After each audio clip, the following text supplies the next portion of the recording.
जों बाक्सा डिस्ट्रिक्टनि जों त्रिपुरायाव खामानि मावनो थांदोंमोन। जोंखौ त्रिपुरानि मानसिफोरा होखारदों।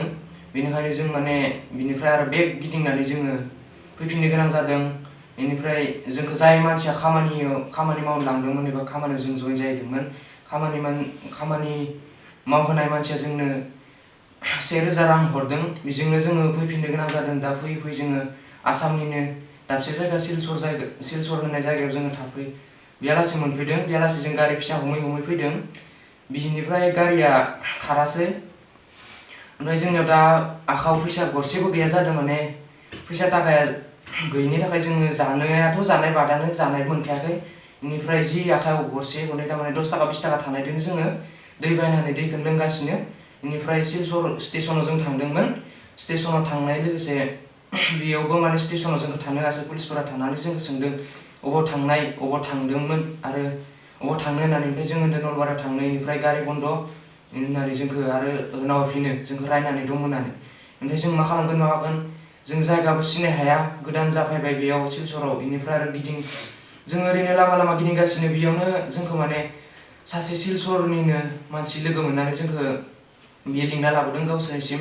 लिंना लाबोनानै जोंखौ सोंनानै बिसोरो 2 सानथामनि थाखाय बेयाव थानो होबाय जोंखौ। बिदिनो रुम बायलाला मोनसे फिसा होनानै थानो होनानै बुंबाय, माने रुम भारानि फैसा बायदिसिना बुंबाय। बेनिफ्राय जों आरो मा खालामगोन दा, जोंनियाव आखायाव फैसा थाइसेबो गरसेबो गैया आरो जानो लोंनोनो गैया। रुम होनायाथ' बादानो जों दा बेफोरबायदि बिराद उसुबिदायाव गोलैना दङ जों दा। बेफोरबायदिनो थाखा फैसायाव अभाब जाना दङ, बिराद प्रब्लेम। जायखिजाया जों बेखौल' सानो फैसा थाखाया जेबो नङा। जों खालिखौल' सानो न'आव माला सहैनो हागोन। जोङो माने बन्द'आ खुलिबानो जोङो थाबायनानै थांगोन बेफोरबायदिबो सानदोंमोन। दा बन्द'आ खोनानो मोन्दों जोङो बांनायनि सायावसो बांदों आरो 21 दिना बेसेबांबा बन्द' होनाय खोनादों। बेफोरबायदियाव जुदि बन्द' होनाय खोनादों आरो बुनाय सुनाय बायदिसिना खोनादों, जों बेफोरबायदियाव माबायदि थांनो। आरो जों दा उदैयाव माने ओंखाम गरसेयानो गैया। बेनिफ्राय आरो दैखौनो लोंना थाबाय थादों जोङो, दैखिनिखौ। बेनिफ्राय जों भिडिअ'खौ बानायनाय जादों बिनि थाखायनो जोंखौ माने ससियेल मिडियायाव जोङो हगारनाय जागोन। मानोना जोंखौ सोरबाफोर मदद होगोन नामा, सोरबाफोर लांफैनो हागोन नामा, सोरबाफोर जोंनो मायबाफोर एडभाइस हरनो हागोन नामा होननानै जों बेफोरबायदि खालामनाय जादों। माने जोंखौ सोरबा मदद होगोन नामा होननानै मदद नागिरनानै बेफोरबायदि खालामनाय जादों। जोंनो मानो होनबा जोंनियाव दा आखायाव फैसा थाइसेबो गैया, जेबो गैया। बेफोर रखम जाना दं। खालि जों मानसिल' जाना दं खामानि मावनो थांनानै। जों गोदाव सोराव जाबाय। बेफोरबायदि जागोन होनना जों सानाखैमोन। जि जाफ्लांबाय, जों दा थांनोबो हाया, जायगाखौसो सिनाय हाला, सोरबाफोर लांफैगोन नामा होननानै जों बेफोरबायदि खालामनाय जादों आरो। गोजोनथों। हेल' गाइस, लोगोफोर, बिसोर गासै टटेल 7 जन। बिसोर गोबां खैफोदाव गोग्लैना दङ। बिथांमोना लाजिया फांजियाबाबो भिडिअ बानायना हरदों बिसोरो मदद बिनो थाखाय। आं सोंदोंमोन बिसोरखौ माला बेसेबां गोबाव जाखो खामानि मावनो थांनाया। बिसोरो त्रिपुरायाव खामानि मावनो थांदोंमोन। त्रिपुरायाव खामानि मावनो थांनाया गासै बिसोर 20 दिन जाबाय। 15 दिनखौ खामानि मावनो मोन्दों आरो बिनि गेजेराव माखासेखौ बिसोर फैबाय बेयावहाय।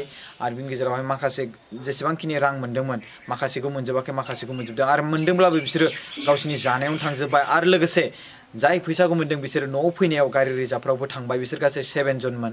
आरो दायो बिसोरनियावहाय माखासे समखौ बिसोर थाबायबोनांबाय गारि मोनियावहाय। ओमफ्राय दायो मोनसे माने जोंनि आसामनि सिङाव सिलचर होननाय जायगायाव बिसोर दङ। सिलचरनि ISBTनि सोनाबहा दं होननानै बुंदों बिसोरो मोनसे न'आवहाय।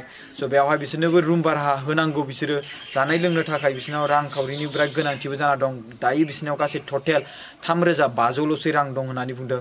गोबां दुखु फोरमायदों। आं सोंदोंमोन नोंसिनि न'खराव कल खालामनानै रांफोरखौ बिहरनानै। स' बुंदों बिसोरो कि जों न'खराव कल खालामदों, न'खरावथ' जोंनि न'खरफ्राथ' गोरिबखा। स' जों जुदि मालिकमोनबाथ' जोंथ' फैनो गोनां गैयामोन, खामानि मावनो गोनां गैयामोन। आरो जों जुदि मास मोनसे मोननै मोनथाम जानाय मोनब्लाबो जोंनि आखायाव एसे एनैबाबो रां थागौमोन। बाट जों खामानि मावनो फैनाया 20 दिनल' जादों। आरो बिनि गेजेरावबो जों 15 दिनल' खामानि मावदों। आरो माखासेखौ जों मोनाखै, आरो माखासेखौ जों जानायावनो थांबाय। आरो नै दा डिउ टु कर'ना भाइरासनि थाखायनो बन्द' जाबाय जोंनि खामानिया। न'आव फारसे फैनो गोनां जाबाय। दा जोंनि आखायाव बारा रां गैया। स' माने न'आव कल खालामनायाव गामिफ्राव गावसिनि गामिफ्राव कल खालामनायाव बुंहरदों जादों न'खरनि फेमिलिफ्रा जे गामियाथ' दायो बन्द', माने लकडाउन जाना दंथ'यो। दा जुदि बेंकफ्राबो खुला जानायब्ला जों दाहार लानानैब्लाबो नोंसिनि एकाउन्टाव हरगोन फैसाखौ होननानै बुंदों आरो स' लोगोफोर बिथांमोना गावसिनि मोखांखौ देखायदों लाजिया फांजियाबाबो मोनसे मदद बिदों नङा होमबा गावनि मान सन्मानखौ गारनानैबाबो माने बिसोर मदद मानो होनोब्ला जेब्लासिम जिउनिसिम प्रब्लेम फैयो बयहाबो मोनसे बेफोरबायदि जानो गोनां जायो स' आं आसा खालामो नोंथांमोना जुदि हायोब्ला मदद खालामगोन जुदि नोंथांमोना मदद खालामनो गोसो जादोंब्ला कमेन्ट खालामबानो जाबाय आं मदद होगोन नोंथांमोना एकाउन्ट नाम्बारखौ हर होननानै एकाउन्ट नाम्बारखौ कमेन्ट्सआव रिप्लाय हरगोन बिथांमोना आं बिसोरखौ बुंगोन रिप्लाय हरनो ओमफ्राय बिनि गेजेराव नोंथांमोना डाइरेक्टलि कमेन्ट खालामबानो जाबाय बिसोरो एकाउन्ट नाम्बार गावसोर शेयार खालामगोन आरो जुदि नोंथांमोना आंनि दारै नोंथांमोना जुदि हेल्प खालामनो लुबैदोंब्ला आंनि नाम्बाराव कल खालामबानो जाबाय आंनि नाम्बार जाबाय 7740039057 खुलुमबाय लोगोफोर आसा खालामो नोंथांमोना खोथाखौ बुजिबाय